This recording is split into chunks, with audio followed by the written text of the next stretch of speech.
Bronco Fanatics, Keith with Rising Phoenix Bronco, and hey, it is LizardSkin Prep Day.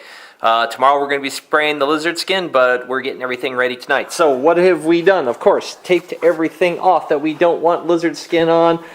Even have a little fold here to go forward once I get it out to the spray area. Everything has been scuffed with the Scotch-Brite pads. They say scuff or sandpaper 400 grit. This is a mechanical adhesion.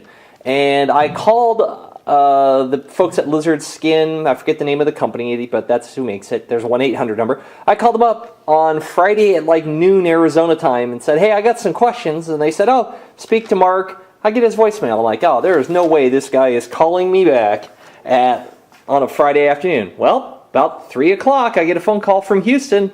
Hey, I was just trying to give you a call back. And I'm like, great, fantastic. And he said, number one cause of failure of LizardSkin is improper prep. So let's go through it. First of all, every surface should be scuffed. No shiny, glossy stuff at all. Should be matte finish and should be all scrubbed down with your Scotch-Brite. Second thing is then go through, blow it off, and then wipe it down. I used a couple of wet rags to get all the dust out. And then before you do the spraying, you can either get the spray can prep stuff like from Eastwood, or he said yes, get a nice lint-free cloth. That's easy for me to say. Lint-free cloth, and just put some denatured alcohol in it. But I do love that it says clean burning fuel. And then wipe that all down to get the grease off. It is a water-based product, and having any oil on there at all is going to keep it from bonding.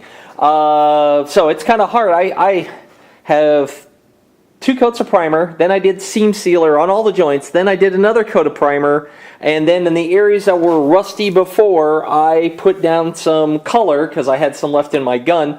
And quite honestly, it's kind of tough to scuff that all up. It's like, gosh, I just put that stuff down, but that's what you got to do.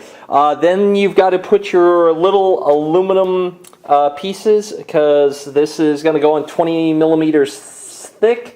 20 millimeters, no, 20 mils. So that's going to be pretty thick stuff, so you've got to be able to find your threaded bolts and nuts and that kind of stuff. Only thing I wish I hadn't done is I wish I hadn't done it before I scuffed, sanded, and did all that stuff, because I kept knocking them out of the way. It's a pain. So get it ready. Literally the last thing you should do before you paint is put the aluminum in. Otherwise, you're just knocking them all out. So that's my little tip for there. And, you know, I had to do up underneath. The other thing he said was use the good body tape. Now, you see mainly blue on mine because I've got green to do the seam line, and then I've got my paper and plastic bonding to the green tape. So use the good tape, not the painter's tape, the blue stuff you get at Home Depot that may be fine for latex at home, but metal on a car, it doesn't do a good job sealing. So that's everything you need to know in approximately, 3 minutes and 45 seconds according to my clock on the camera. And we will start spraying tomorrow. Remember, Broncos were made to be driven, not sit in garages. Thanks for watching.